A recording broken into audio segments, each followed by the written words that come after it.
Oliver is a global advocate on digital fiat currency and DLT, distributed ledger technology. He's a serial entrepreneur, and in his free time, an award-winning musician known by the name of Vision.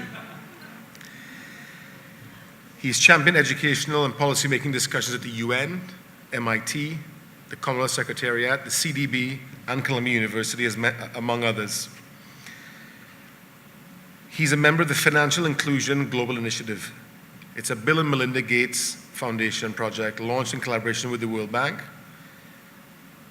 to set global policy frameworks for digital currency. And it's nice to know that someone like Bill Gates, who now is not just a proponent of the blockchain, because most people you would hear sometimes, and I'll give you some good advice, when you hear someone say, we love the blockchain, it's amazing, but we hate Bitcoin, turn around and walk away, because the blockchain doesn't exist without that value token. There can be private ledgers, blockchain technology, but the blockchain that they talk about does not exist without that value token, whether it's Bitcoin or on various different blockchains. So it's good to see Bill Gates, not just a proponent of the blockchain, but also digital currencies. In 2017, Oliver ventured a seed project founding Base2.com, whose is 2 pages I have here, whose portfolios include Aperium and Base2 Capital. He previously founded Carib Hash, which many Barbadians would know about, and now Cryptocurrency Capital Management. A University of Bristol alumni, as an old Bristol boy myself, and from the School of Economics, Finance and Management, he's a seasoned crypto investor. Co-founder of BIT, and here to deliver the closing remarks, Oliver Gale.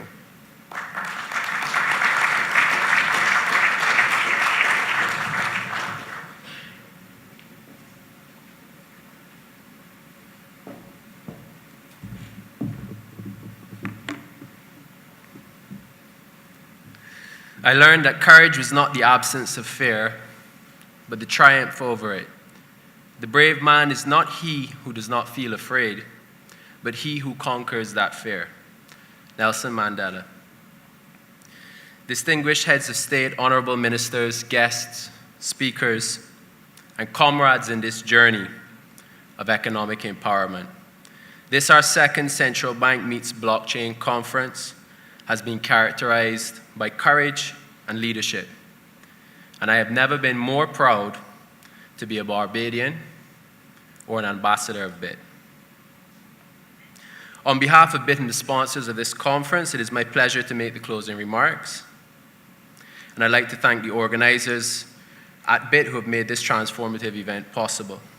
Particularly, it'd be remiss of me not to thank our sponsors, the Inter-American Development Bank, Insurance Corporation of Barbados Limited, and Cable and Wireless Limited.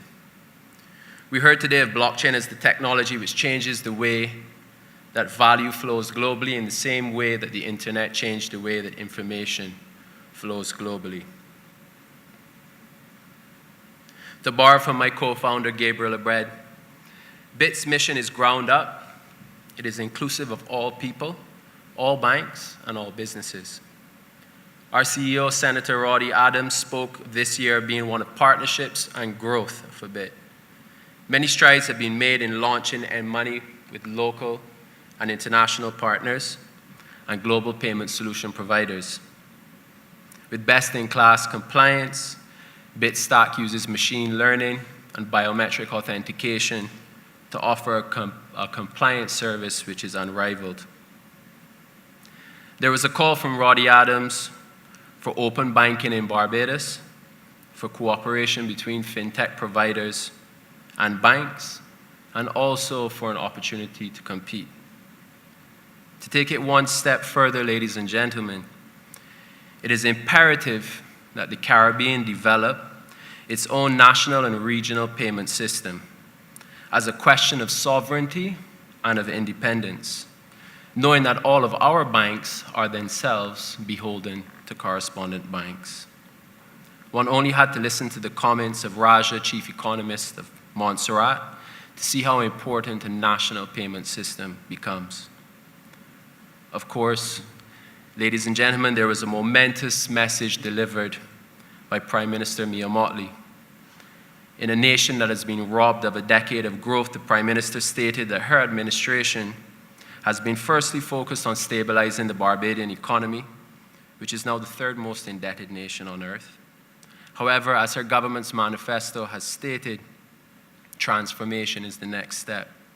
Retooling, empowering, retraining, and enfranchising. Blockchain technology represents open access, accountability, security, and efficiency. A toolkit which, when used the right way, can facilitate a fundamental leveling of the playing field.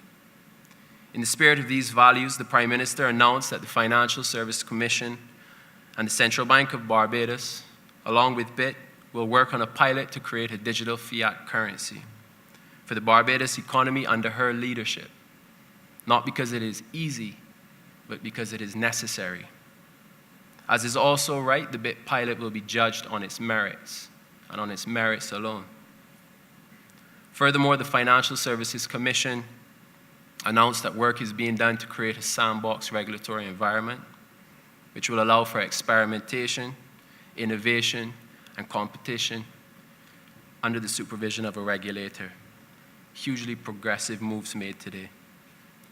A representative from the Bank of England discussed the trends towards digital fiat currency globally and the possibility of digital cash accounts accessible by any person directly with the central bank.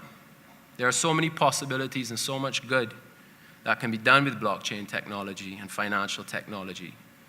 You only have to look around to see it. Some of our Barbadian professional service providers may have noticed an influx of new fintech and blockchain clients to our shores. Perhaps our tax authorities have noticed millions of dollars of tax revenue flowing into the coffers from successful token sales done on Barbadian shores.